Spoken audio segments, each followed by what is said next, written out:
Hi, everyone. Welcome to the TimingResearch.com crowd forecast news for April 24th, 2023.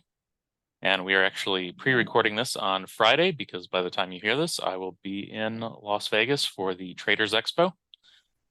And and this is episode number 384. So today I've arranged for the option professor to be back for a market outlook. And he actually lives in Las Vegas, so he will be there as well. So you should be seeing his screen right now, and I'm going to go ahead and turn it over to him. Okay, thanks, David, and thanks everybody for being here. We are going to be going over a lot of important information here. We've got tech earnings next week. I'm going to cover that very closely. I'm also going to tell you what I've been telling people for a while in a number of markets, and what we've been saying has been pretty good information. So I'll share that with you and things like that as well. Let's start out by introducing, this is the option professor. I've been doing this for about 40 years. So certainly I'm quite knowledgeable in many things, including options and stocks and gold and oil and all the markets, because basically I've been involved in pretty much all of them, from bonds to international investing. So I'm going to cover it all right now, because again, after 40 years, I've got quite a bit of knowledge to share with you. At the end of the broadcast, I'll go over how you can contact me, and we can help you a little bit more after the meeting here. As I always start off with is obviously that this is going to be opinion, and this is not going to be advice. So when you want advice, you go to your broker, you talk about what your suitability is, what your risk tolerance is, and after you figure that off, you make your own decisions on anything you do. But again, you and the brokerage firm are supposed to figure out what's right for you and what's not. And then, of course, you're supposed to make your own decision after you listen to as many sources as you want. So again, this is opinion and not advice. And again, do consult your broker. Past performance not indicative of future results. And basically, this information, again, and opinion is being provided for informational purposes only. Okay, we got that done. Now let's talk about the markets here. I'm giving you an update here pretty much about an hour before the close on Friday. So here we go. We're at about 41.53 on the June E-mini as we speak, as you can see on my screen. And right now, here's basically what we're saying on that. We have got the averages that we work with showing that there's support, as you can see, at 39.80, 39.85. That's a big area. When that breaks, if that breaks, that's going to be the beginning of the deluge to the downside, possibly. So again, until that's broken, again, it's premature to get extremely negative, because again, will we go down to this purple line like it did back here and like it did back in 11?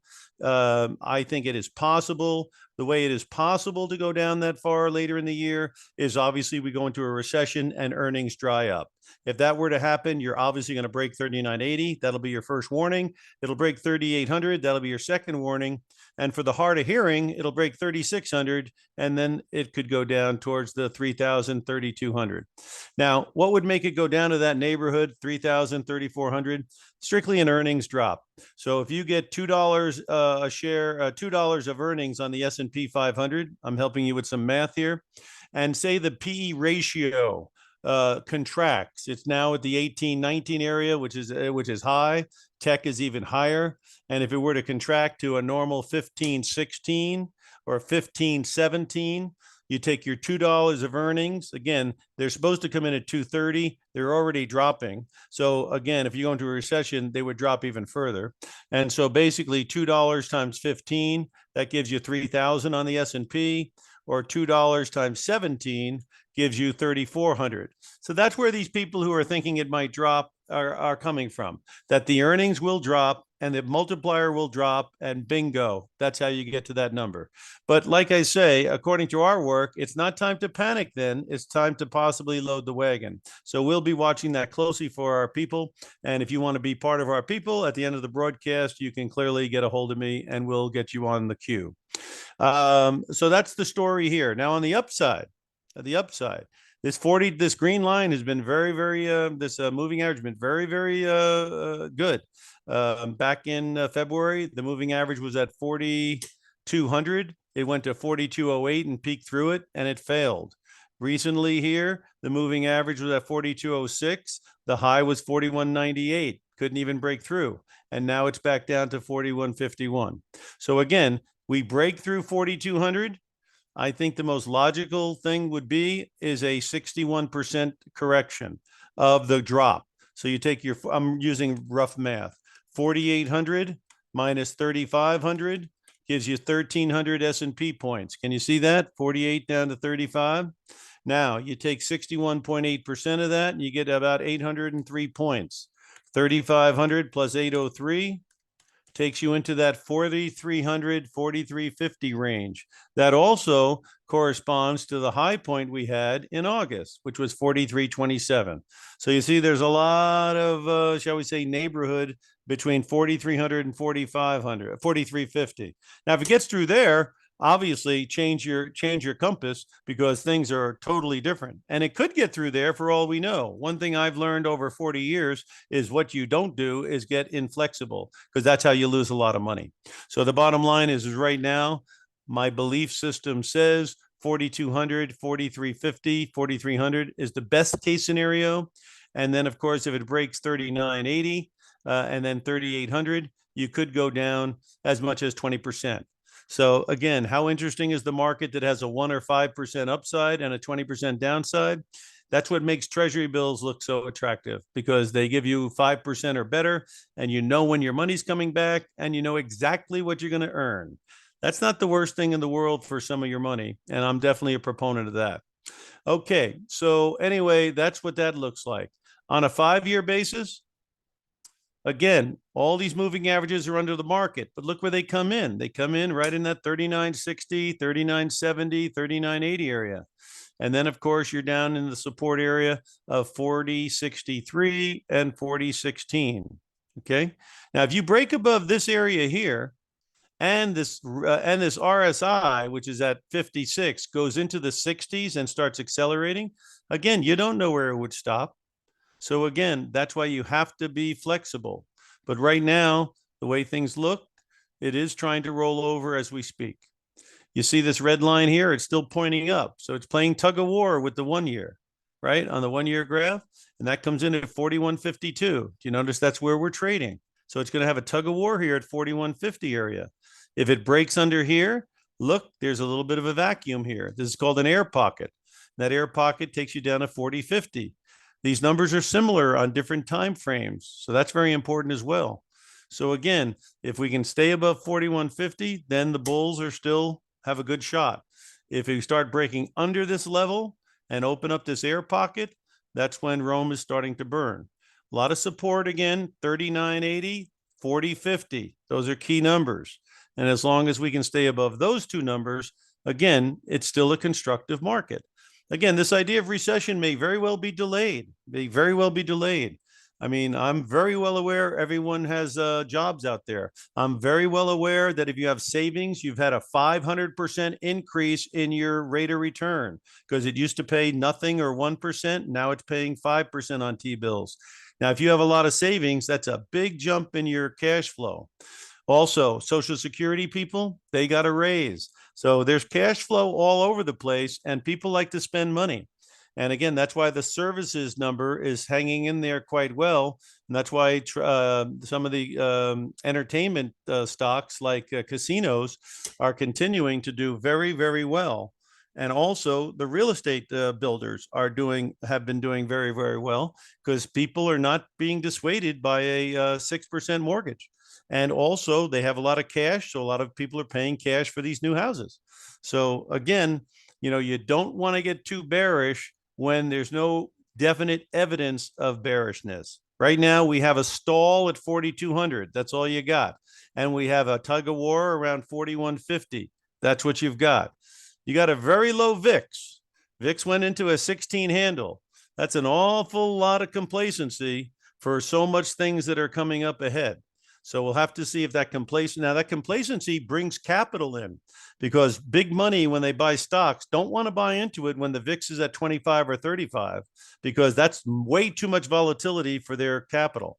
But if the VIX remains under control, which is what it's been doing in this 15 to 20 area, let's say, that builds confidence to big money to apply capital. And so again, I'm going to obviously go with the numbers. And right now, the market's positive. Right now, the 4150 has been holding.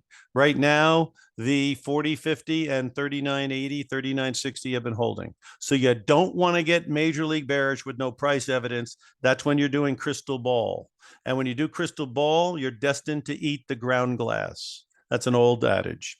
So again, don't be too negative too early, but you'd have to say that if we do start breaking down, and with the PMI numbers in the manufacturing end already in recession numbers, and the services last time came out at 51, so that's kind of borderline.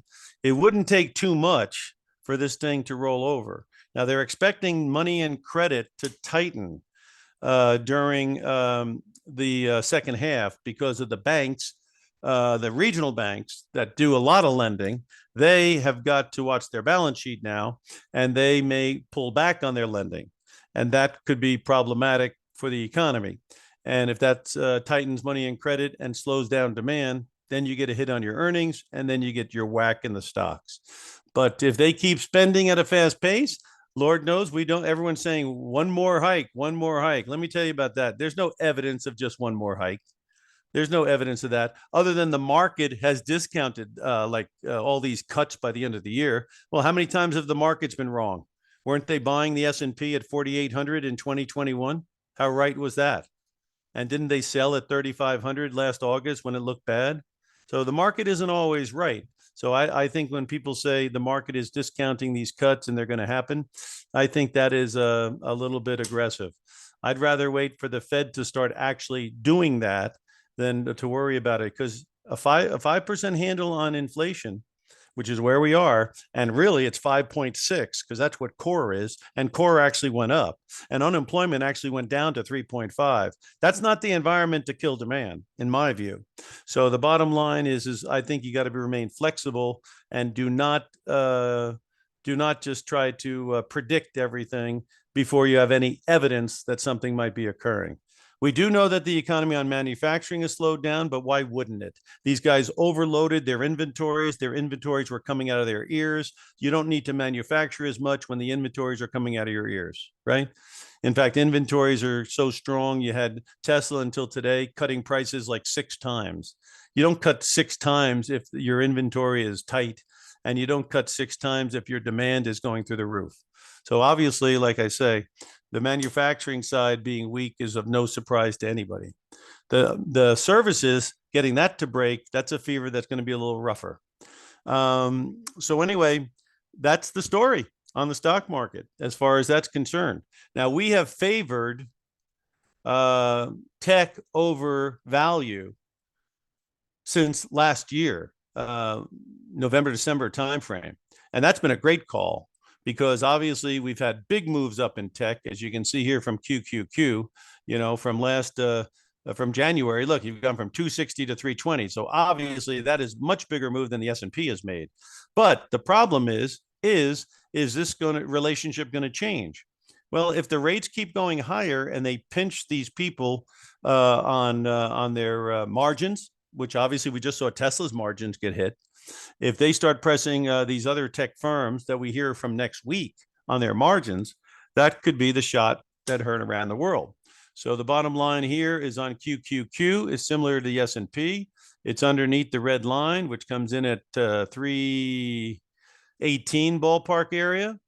And there is resistance again on this up at 328. Let me show you on QQQ. A lot of you people are trading the Qs. And here you go. You see the green line comes in here at around 328, 329. So again, something that might pop up a little bit and then have some trouble. Breaks under 295, I think would be problematic. So, and again, if things fall off the cliff a little bit here, it gives you where the purple line is down here. And again, this does not look like a fabulously strong RSI. So if this thing starts breaking, it could start breaking pretty good. And then we will see a shift back into value, which means you're what? your staples like Procter and Gamble, like what? Maybe your healthcare that has gotten hit, like Johnson and Johnson, those kind of outfits. Maybe some of those drug companies as well. Also into dividend payers, things that are generating so much cash flow they can afford to give you dividends. Those would be a little bit more of where the money might be going next. So keep an eye on that because, again, switching from growth to value at opportune times sometimes can obviously enhance your returns. Obviously, there could be risk involved as well. But again, it's been something, and this thing's had a very big move. Now, since we're talking about that, let's go into some of the stocks that are going to announce next week. And let's see what they look like technically and see what's going on there. Okay. So one of them is Microsoft. Now, Microsoft has gone through the roof because of why? Because they are getting a lot of the chat GBT phenomenon, let's call it. And people have run into it big time from 220 back in January all the way up to as high as like 290. Okay, 292. Okay, so it does look like it's running out a little bit of a steam. Right now, 292 has been the established high point. We'll have to see how their margins are and things like that. Let's see if we see any kind of divergence. The high there had an RSI of 57. The next high is 57 as well. So you've made a new high without RSI making a new high. That's not a big divergence, but it's certainly not a confirmation that that breakout there is going to last. Let's look at the 5-year graph. This is on Microsoft. Microsoft has these RSIs coming in at 64, and now the RSI is coming at 61. So you got a little bit of a divergence there on a high point, and sometimes that is telling us that the market is losing some of its momentum. And when markets that have had big moves lose their momentum, sometimes they gravitate back to the attractors. The attractors would be the moving averages here. So watch this closely. We go to the 1 year. Again, you have a high point here with the RSI at 65. You got a high point here with a 60. You got a divergence. That's why it's coming down. So I would be imagining that if any kind of news is not really positive for Microsoft, this this air pocket here may very well be at risk. So be careful of it there. Because again, you do have a setup where it does look like it's running out of steam. Okay. So be careful. And like I say, getting back above 287 and 292, obviously that would be back on the bicycle. Right now, the bicycle at least has put the brakes on. We'll have to see next week if the brakes have turned into a total stop. Again, when you get far away from the moving averages, the market tends to gravitate back to them. That's called reversion to the mean. That's why up here we're not buying. We're looking for a reversion to the mean. That's why you've had 3 nice rallies here, and it's possible you're going to get a reversion to the mean, particularly if the news on the stock comes out and it's not fabulous. So again, up here, strategies to consider would be collars and covered calls. Okay. And of course, we know exactly how those work, so we could speak to you about those in greater detail after the broadcast if you would like. Okay, so there's your Microsoft. Let's go to the next guy in town, Google. And of course, they have been having some problems because of Microsoft is trying to turn Bing into a reasonable search engine, and that would be competition for Google. And of course, that would squeeze their margins because competition coming into your market squeezes your margin. That's why the EV space is having so much trouble. That's why Rivian and Lucid may have a lot of trouble staying going because, again, the appetite for very expensive cars in the EV space is not there, and competition is there. And so, again, that's a problem for your margins. Okay, let's take a look here at, we'll start out at 20 years. I'll tell you what Google looks like. Okay, Google had a run up there. RSI was only 42. Now it's at 50. So that's not bad, except 50 is the line where RSI can sometimes turn down. My view on RSI, above 50, generally strong market.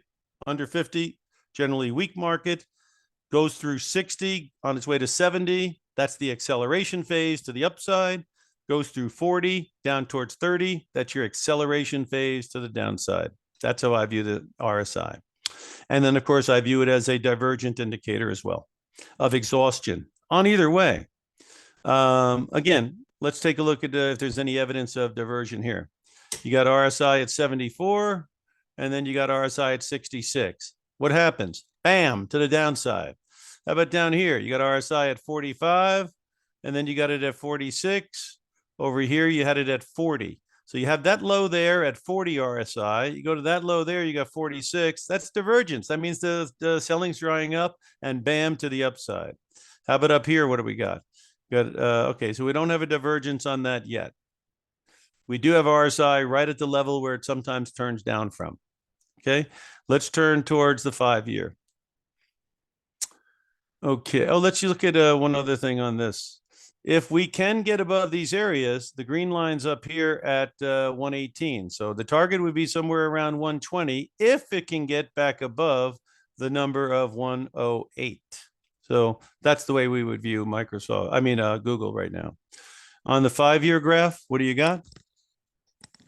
On the 5-year, you have got the market coming in at 105 on the purple line. And you've got, let's see if you got a divergence. High point there is 57. High point next door is 54. A little bit of a divergence. That's not bullish. And then, of course, it's underneath the purple line, which is 105.50. So getting back above 105, back above 108 would make us interested in this. Otherwise, could it go back and fill some of these gaps down here where the moving averages are? That's possible. Again, a very tight window. So whichever way it breaks, it'll probably break pretty good. Let's take a look on the 1-year here. Okay, you got a high point there of 62. You got a high point there of 65. No divergence there. Down here, you got a low surrounded by higher lows. That's not bad. So again, this 104 area is then actually a tight window, 104, 108. Whichever way it breaks, it's probably going to continue in that direction. So that might be a way to keep a track of it. Again, you don't want to be negative on things unless the price evidence is there. And there's not tremendous price evidence to get terribly negative on this right this second. So again, that's why you got to be careful getting on the negative bandwagon. But you have to also be, shall we say, cognizant that these things have had a pretty big move. I mean, 90 to 108 is a $28 move. $18 move. I'm sorry, $18 move, which on a percentage basis is 20%, right? So 20% move up in a short time, that's a big move. And so we'll have to see if, in fact, it can hold its water here. And we'll know that by next week with those earnings coming out. Again, if you expect big volatility, you might look at either a straddle or a strangle and price out how big they are and see if there's any reasonableness to it. Because if the report causes an instigation to take out 108 or 104, then it could be a situation where the strangle or straddle could pay off on a limited risk basis. But you got to price it out, and you got to realize if it just stays and does nothing, it's possible to lose on both sides of the straddle or strangle. Strangle is 2 different strike prices. Straddle is the same strike price. Okay, so there you go on Google.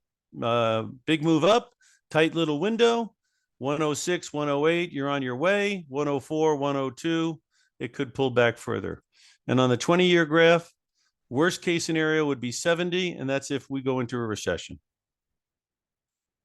Okay, the other one going to be is Amazon.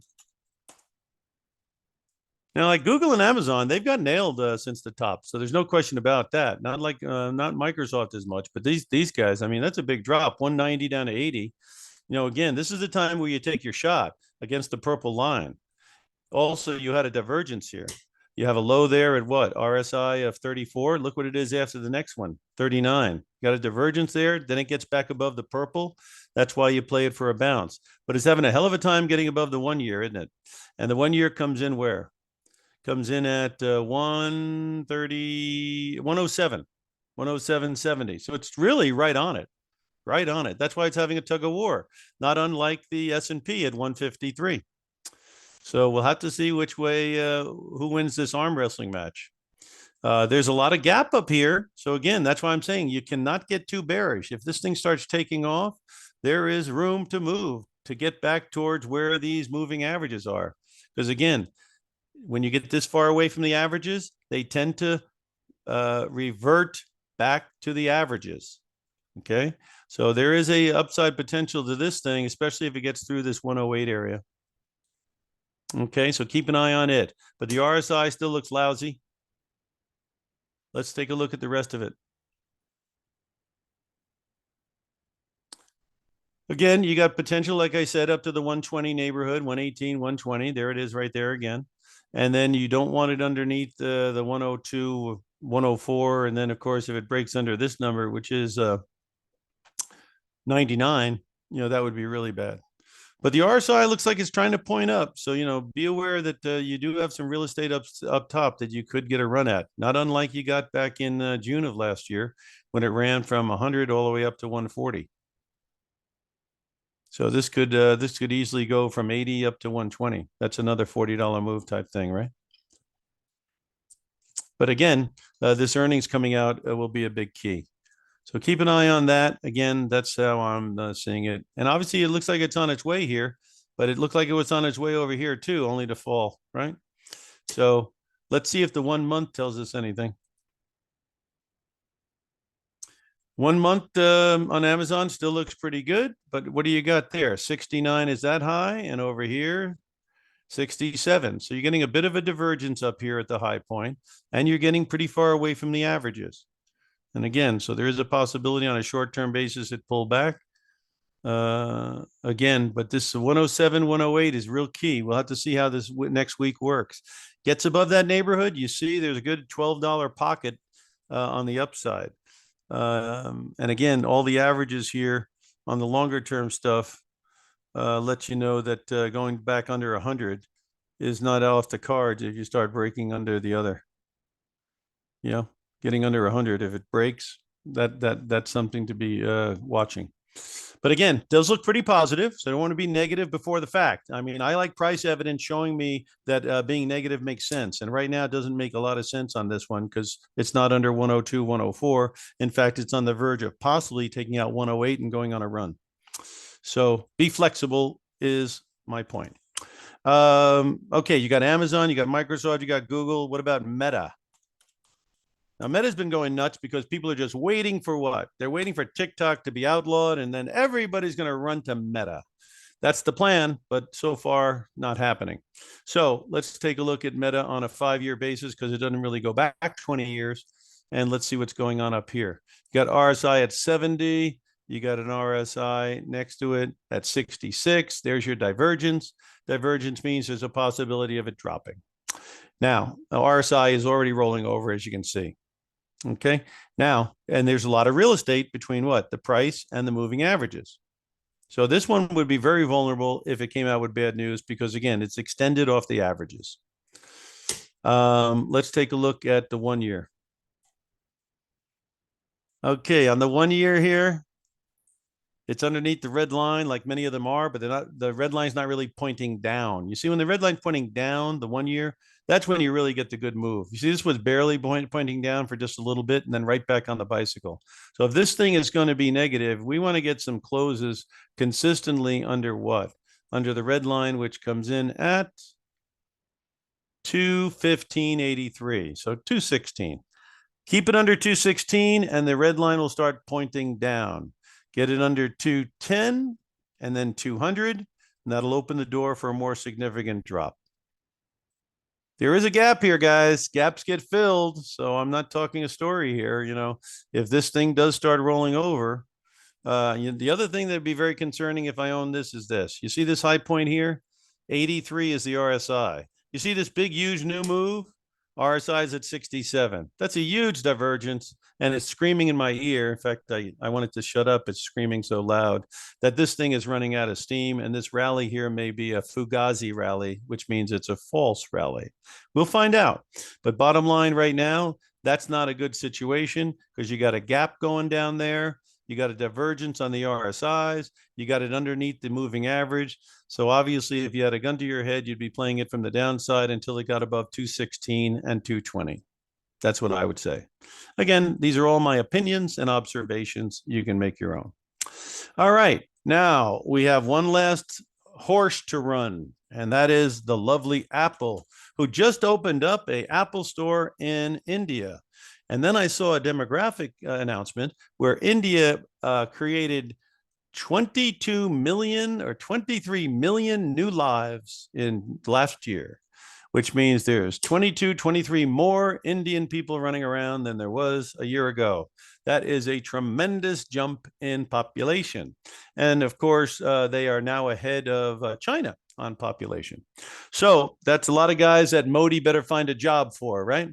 And because they've got to take care of all these people that they're creating.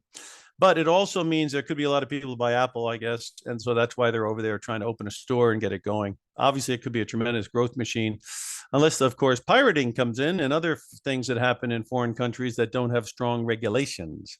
So anyway, it is an interesting thing because obviously there's a ton of consumers over there. At any rate, what's going on with Apple right now? We are going to put that up and take a look. On a 20-year basis, because Apple's certainly been around for 20 years. Let's see what's going on. Okay, as you can see, they brought it down to the blue line here. They held it. Once it got back above the blue line, you're back in business. You know, when the moving averages are pointing up, even if they get violated, as long as they don't point down and the price gets back above the moving average, you're still in business. You're still in business. Now, again, this gives you an idea of what could happen if we really hit a big recession. People stop buying the iPhones. This thing is not a cheap stock. It's trading at a high multiple, and it gives you an idea of what kind of air pocket there would be on this thing if things really rolled over in a recession. Right now, though, very strong move from where 125 up to 170 almost. Big move, and you got RSI at 58 right now. Up here at that last high, you had RSI at 52. So there's no big divergence there. So again, nothing to help you tell that it might be at a high point from the 20-year. Let's take a look at the 5-year. Okay, on the 5-year, your RSIs were up at 61, and then your RSI is here at 61. So it's making new highs without a big new high. How about this thing here?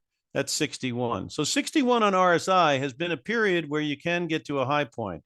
This high point here, which was a big high point, RSI only hit 55. So 55 to 60 is pretty much the high point for this thing outside of this one here. And that was when it went to 71. So bottom line, the RSI is indicating that it's at a similar high point to previous highs. That is something to consider. It is certainly getting pretty far away from its moving averages, but not that far. If this thing got good news, for whatever reason, a pop to 180 is not out of the question. So I'm not saying that that couldn't happen. What I am saying here is be careful, because here's your RSI here at 64. Okay, so like I say, there is no divergence telling you that it is rolling over. So that's why you don't get negative on anything prematurely. When things go down, like they did between 180 here and when things really go down, you got more than one day to get in there on the sell side or get out. These things take a little bit of time. So the bottom line is right now, the high point here. Okay, well, here's something here. The high point here was 65.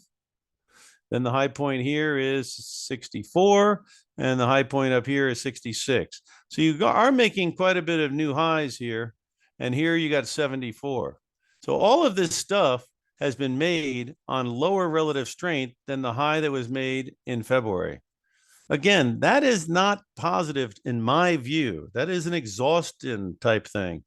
And when a market like this gets exhausted and then it has bad news, it can gravitate back to the averages pretty fast. So be careful on this.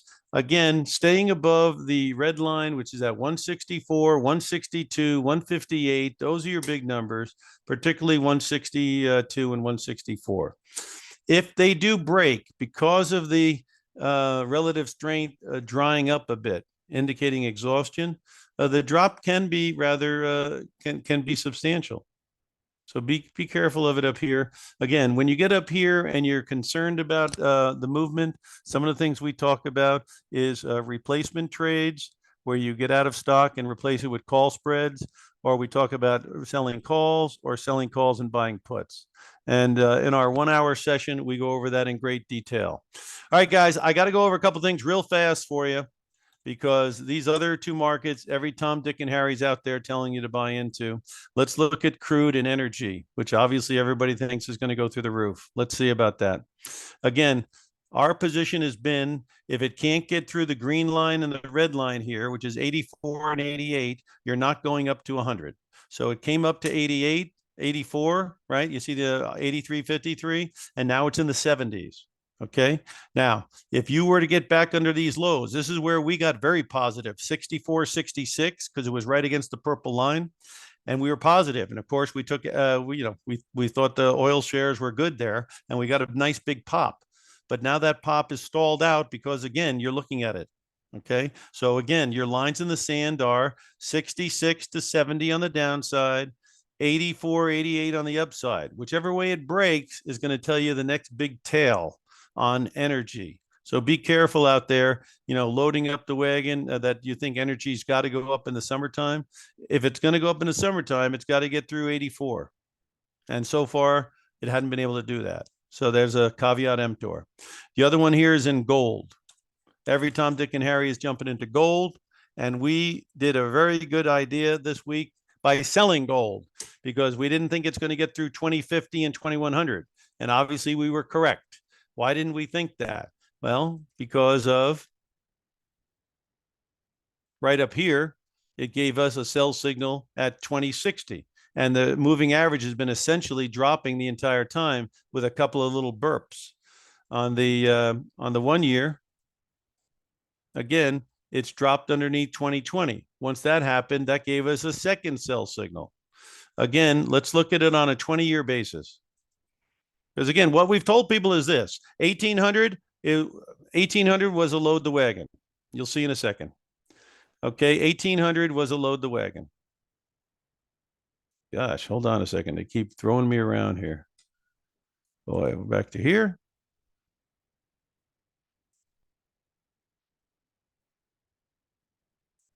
Okay, let me put the gold up here again and I'll be able to help you.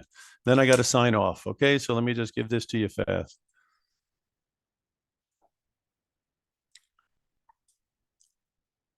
Okay, we're on the 20-year. Okay, you get this? The high point on gold here. Oh, God, I got to put the RSI up real quick. Nothing like getting kicked off while you're in the middle of talking, right? All right. Let me show you what I'm concerned about here. Same thing I showed you where you had that high in the RSI and this big rally has been with lower RSI. That's not a good thing. Okay, so here you got a high RSI here of what? 83. You made a rally up here once again. And where'd the rally go when it went to that point? The RSI only went to 60. That's a huge divergence. And then we just went up here again. And where the RSI hit? Right around 60. You understand? Just like we showed on a couple of stocks. RSIs are at 60. These former rallies are much higher. That's indicating to me that it could be a situation where it's out of steam. And today, obviously, was a very good day for us being negative because it's down 27 bucks. And everybody's buying this stuff and everybody's talking about putting it away and the banks are going to go out of business. And I've been in it 40 years. You think I haven't heard that noise before? Sometimes that noise works for a while, but it doesn't last. Now, here's the deal. If you get through this 2050, 2100 area, you could go parabolic to the upside. Okay. And that's what I've been telling people. So be aware of that. Again, this is a time where you might want to replace things that you've made money on from 1600 or when we told people 1800. You see 1800 there? It replaced them with limited risk call options in case it does blow through 2100. But if it comes back down here to 1800 or worse, it's going to be a situation you'd be happy that you did something to gain to lock in those gains. Okay. Now, again, in this short format, I cannot share with you all I would like to share with you. So again, what I'm going to do now is explain how to get a hold of me. You go to optionprofessor.com, OPTION, professor, PROFESSOR.com. You submit your information. I get the information, your email address and phone, and I speak to you. And I'll explain how we operate. And we have information on the option trading we can go over, and we have information on our technical indicators that I can go over. And here's the deal, okay? The deal is I give you a full hour or more, and I go over the indicators, we put your stocks and your commodities in there, and we do an analysis on what you own. And then we do an analysis on stuff that we like. And then we go over exactly how to read these things and basically, give you an idea on everything from the interest rate market to the China market, to the oil market, to the gold market. We cover it all. And we go over tech and we go over value, whatever we need to go over, information you want to talk about. And we do it online in a one-on-one format with me and yourself. And again, you get a link to these technical indicators that you can use for as long as you want to use them. Okay. So we don't do this for free. We do it for a one-time charge only of $99. Now, I've been doing this for 40 years. I've done seminars, hundreds and hundreds of seminars explaining options nationwide. I certainly watch these markets closely every day. If you've been reading my option alerts and my option weekly.